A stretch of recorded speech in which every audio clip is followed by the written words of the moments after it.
Hey everyone, today I want to talk to you about something that might surprise you a little bit, especially coming from a real estate agent in Austin. Everybody says Austin is the best place to move in Texas. Amazing food, live music, sunshine, sunsets, no state income tax. And you know what? They're not wrong about those things. But here's what nobody tells you.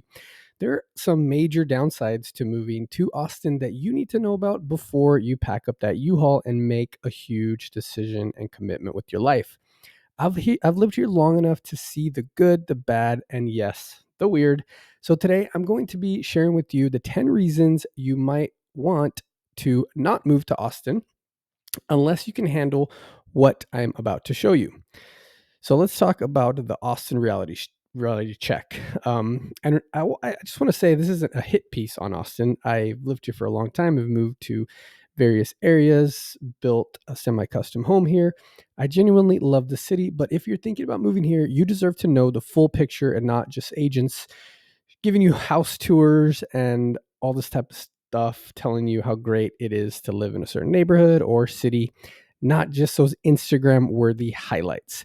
Austin has become one of the most talked about cities in America. One week it's the hottest, the next the real estate market is the best. A couple weeks later it's the worst. Every day people from California, New York, and everywhere in between are moving here for the opportunities. It is a very tech booming type of area. There are people are also moving here because of the culture and yes, the famous Texas howdy type of lifestyle.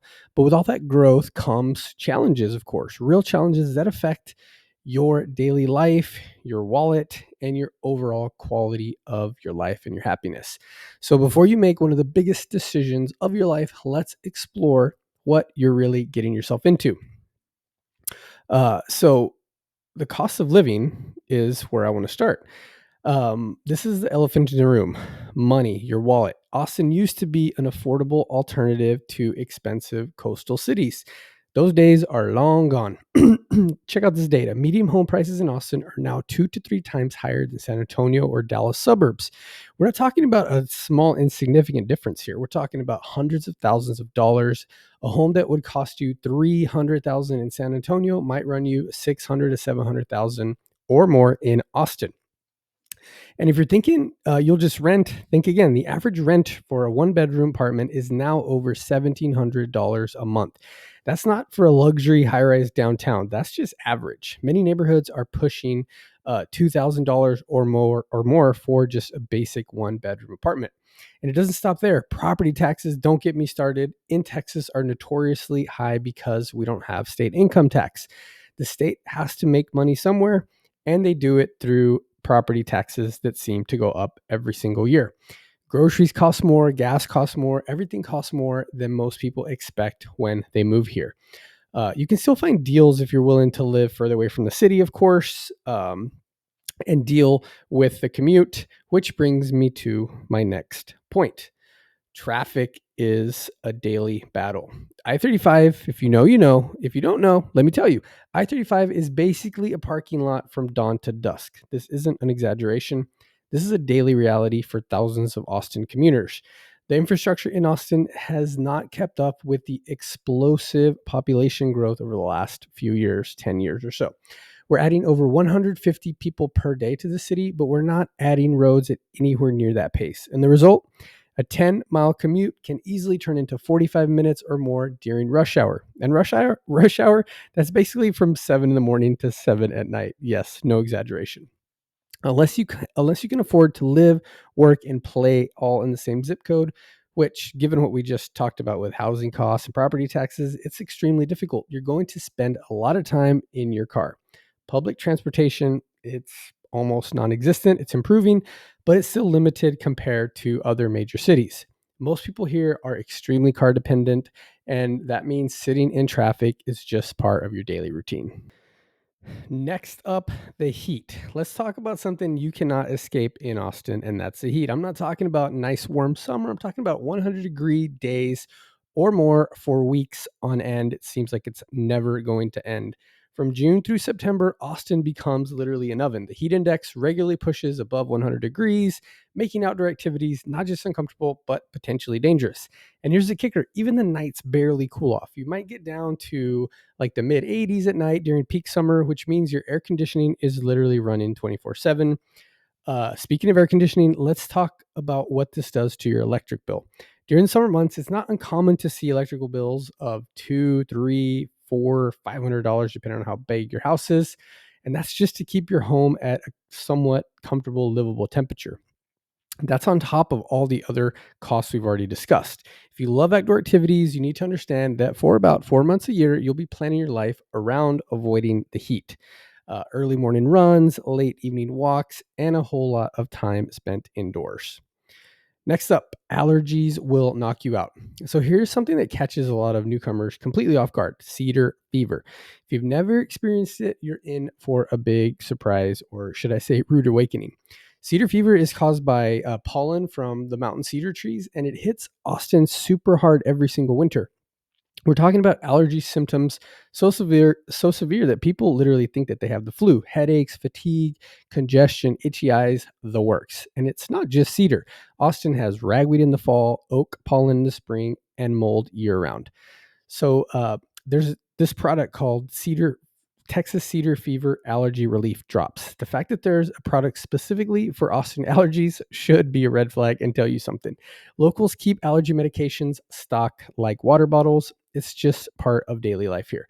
If you already have respiratory issues or severe allergies, I'm going to be completely honest with you, Austin might not be the right place for you. The allergen load here is super significant, and it affects people year round, not just during traditional allergy season. Job market. It's competitive. So you've heard that Austin has an amazing job market. That's totally true. Apple is building a massive campus here. Tesla moved their headquarters here. Google, Oracle, Amazon, they're all here. That's all true. But here is what they don't tell you. So is everyone else, right? So when big tech companies move to a city, they don't just bring jobs, they bring competition. Thousands of highly qualified people from Silicon Valley, Seattle, New York, Boston have moved here for these jobs. The market is saturated with talent, which means the bar is for getting hired is incredibly high.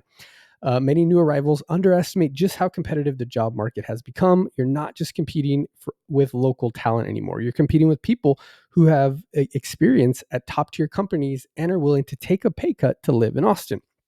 And if you're a small business owner, you're facing higher rents, higher labor costs. The cost of doing business in Austin has gone up dramatically, and many small businesses are shutting down and they're struggling to compete with the deep pockets of corporate chains and tech companies.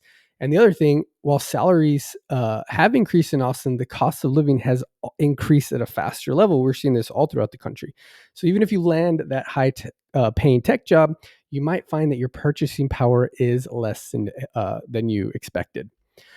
Let's talk about the slogan "Keep Austin Weird." It's fading. This one hurts for a lot of longtime residents, including myself. Austin's slogan, "Keep Austin Weird," and for decades, that quirky, artsy, independent vibe was what made the city special. But that's been changing for the last 10 years, and it continues to change.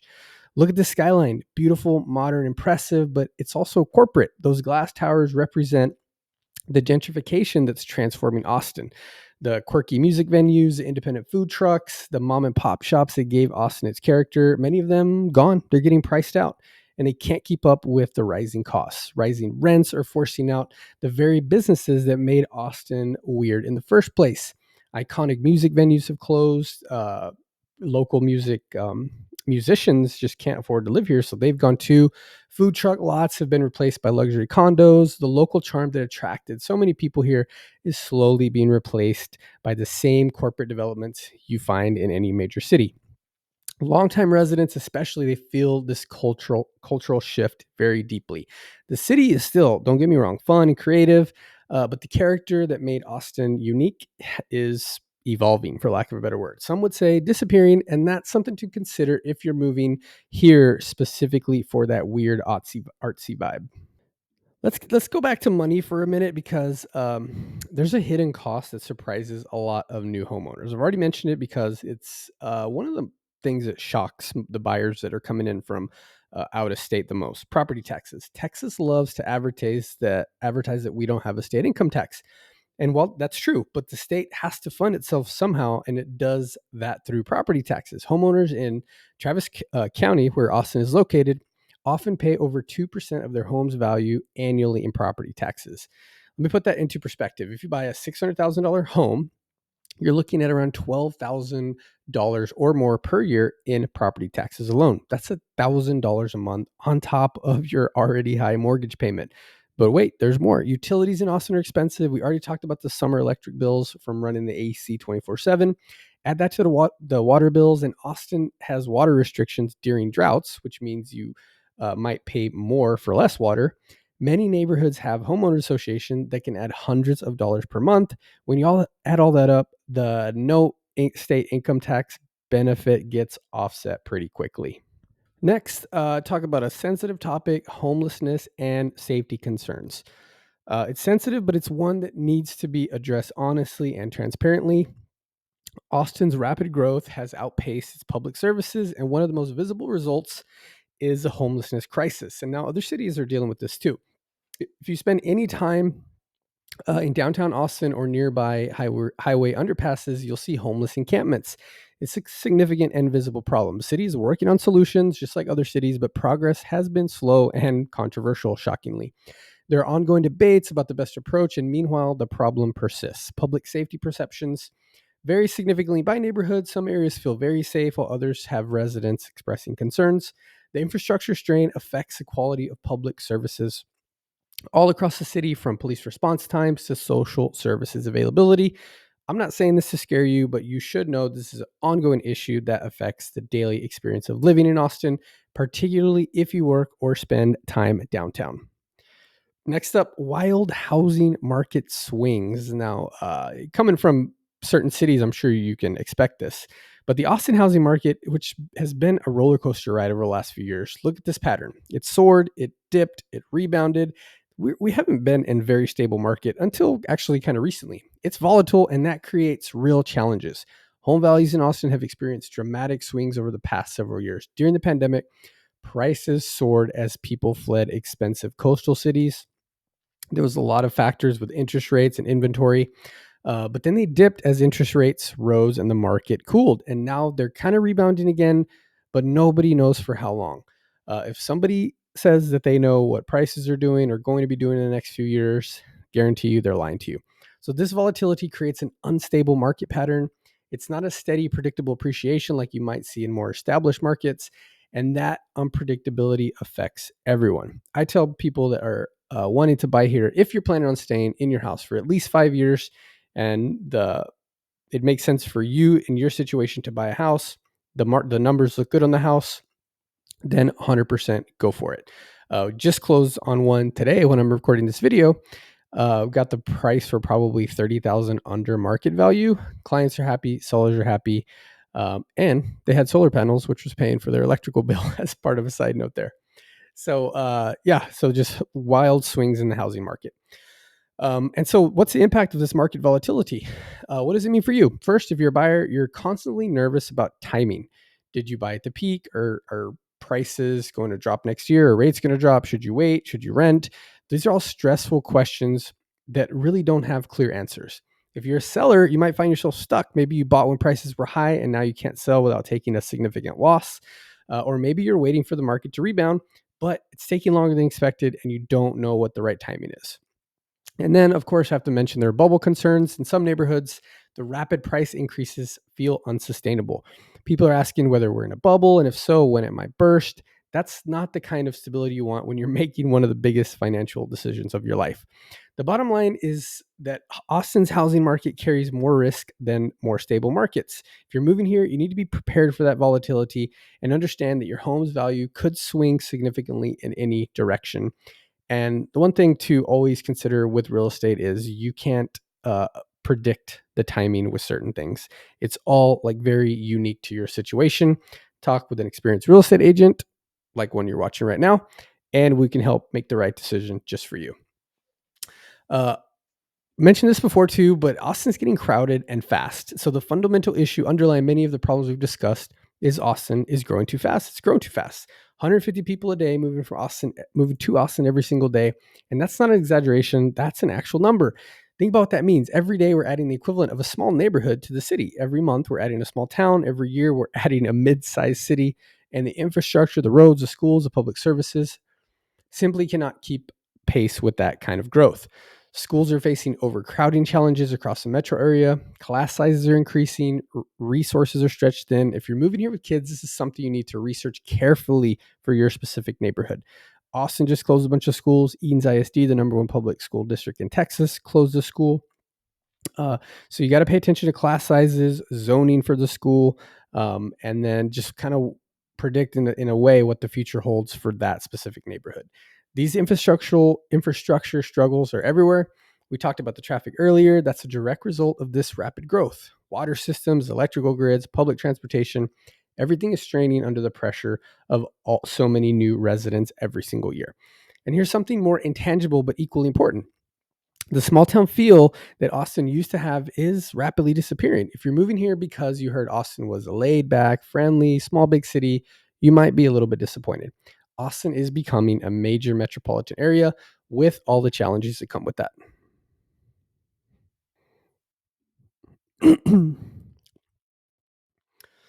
So after everything I've told you, you might be wondering, does this guy even like Austin? Why are you helping people buy and sell homes here? The answer is yes. I love Austin. I genuinely do, but it's not for everyone. And I think it's important to be honest and transparent about that. One thing my buyers always tell me is like, I love that you're honest about this house. I've won over so many clients and their parents by showing them the bad parts of the house. If you can handle the heat, and I mean really handle the heat, not just tolerate it, if you can afford the prices, if you can deal with the traffic, then Austin is an amazing city and has something to do for everyone. The food scene is incredible, one of my favorite things. Music is legendary. The entrepreneurial spirit is alive and contagious. Is another one of my favorite things. The comedy scene is exploding. Just bought tickets to one of our favorite comedians, Jeff Arcuri, the other day for April. There's an energy and creativity that you won't find in a lot of places. But here's my advice: before you move, make sure you know what you're getting into. Don't just visit Austin for a long weekend and fall in love with the tacos and live music. That's the easy part. Consider your priorities. What matters most to you? Is it affordability? It's outdoor activities year round, stable, predictable environment? Is it quirky, weird culture? And then your budget, that's huge. Can you really afford not just a rent or mortgage, but all the hidden costs that we've discussed? And we can get a really clear idea of your monthly expenses, um, the property taxes, utilities, higher cost of living across the board. And then your lifestyle needs. Do you need to be near work? Can you handle a long commute? Do you have health issues that might be exacerbated by the heat or the allergies? Bottom line, Austin is a city in transition. It's growing, changing, evolving. Some of those changes are exciting. Some are challenging. Some are super painful for long-term residents. But if you come here with your eyes wide open, understanding both the opportunities and the challenges, you'll be much better prepared to decide if Austin is truly the right place for you. And